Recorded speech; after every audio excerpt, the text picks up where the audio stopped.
భూమి కోసం, భుక్తి కోసం, పేద ప్రజల విముక్తి కోసం తెలంగాణ ప్రాంతంలో నిజాం ప్రభుత్వానికి వ్యతిరేకంగా, భూస్వామ్య ధరలకు వ్యతిరేకంగా 5 సంవత్సరాల 3 నెలల పాటు ఈ ప్రాంతంలో కమ్యూనిస్టు పార్టీ నాయకత్వాన పెద్ద ఎత్తున వీరోచితమైనటువంటి పోరాటం నిర్వహించడం జరిగింది.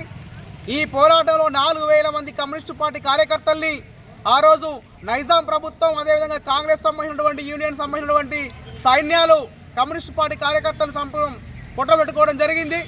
అదేవిధంగా కమ్యూనిస్టు పార్టీ ఈ రాష్ట్రంలో జరుగుతున్నటువంటి అనేక ఉద్యమాలకు సంబంధించి దాని స్ఫూర్తితో కొనసాగిస్తూ ఉన్నది. ఆ రోజు జరిగిన తెలంగాణ రైతాంగ సాయుధ పోరాటంలో ఈ పోరాట ఫలితంగా ఈ ప్రాంతంలో 10 లక్షల ఎకరాల భూమి భూస్వాముల దగ్గర నుంచి గుంజుకొని పేద ప్రజలకు కమ్యూనిస్టు పార్టీ పంచిపెట్టడం జరిగింది. అనేక గ్రామ స్వరాజ్యాల్ని నిర్వహించడం జరిగింది.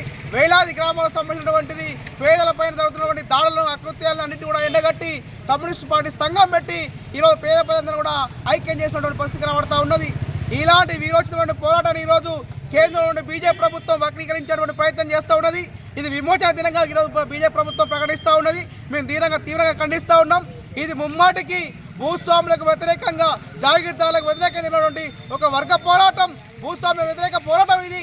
ఈ పోరాటాన్ని వక్రీకరించేటువంటి లబ్ధి పొందడం కోసం ఈరోజు బీజేపీ ప్రయత్నం చేస్తూ ఉన్నది.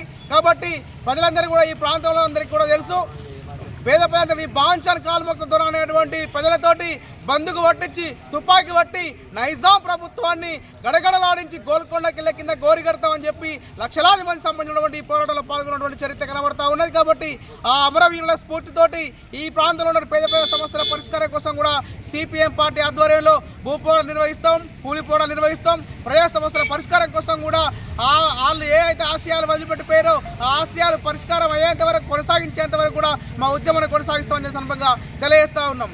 సంపత్, సిపిఎం పార్టీ కరీంనగర్ జిల్లా కమిటీ సభ్యులు.